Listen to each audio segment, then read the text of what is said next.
大家好，我是 Unikl BMI 的穆罕默沙希林 Daniel。今天我要做一份辣椒油菜单。首先，确保油是干净。我用的油是真哈油。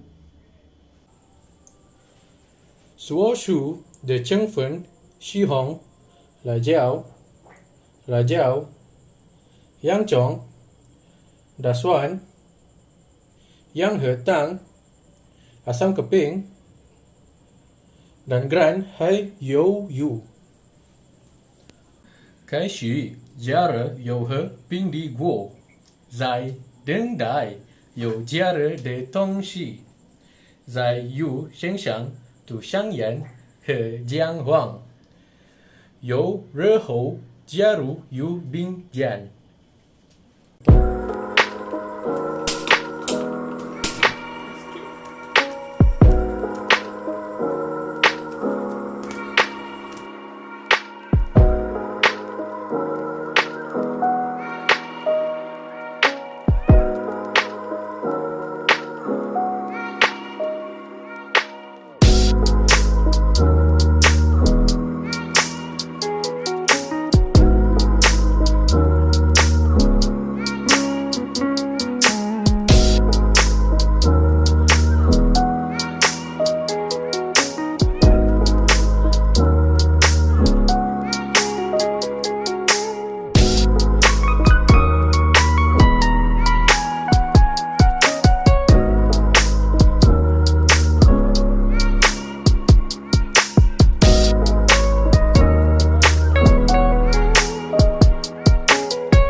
准备好油炸肉，我们要做酱汁，这种油就是辣椒酱，要记住这种酱汁我们必须像2个大洋葱，15个辣椒，5个红辣椒，3瓣大勺和盐混合在一起调味。That's kick.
Đang là dạo yêu bố địa sĩ dù ý với giờ giang dị ý dùn bê diệu dụ râu dị cơ ý yu yu phân khai sử dụng yơ cơ ý hun hơ sử dụng 如果要办最好趁将是还热的时候办，这样将是会进入 Eurozone。That's kick.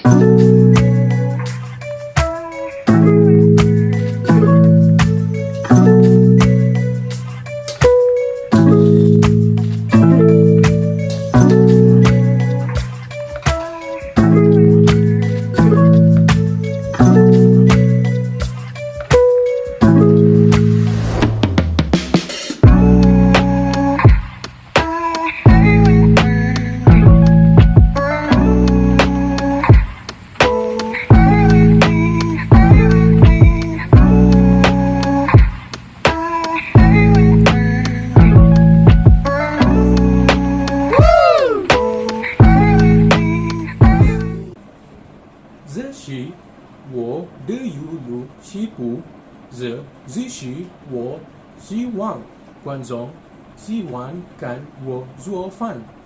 谢谢，再见。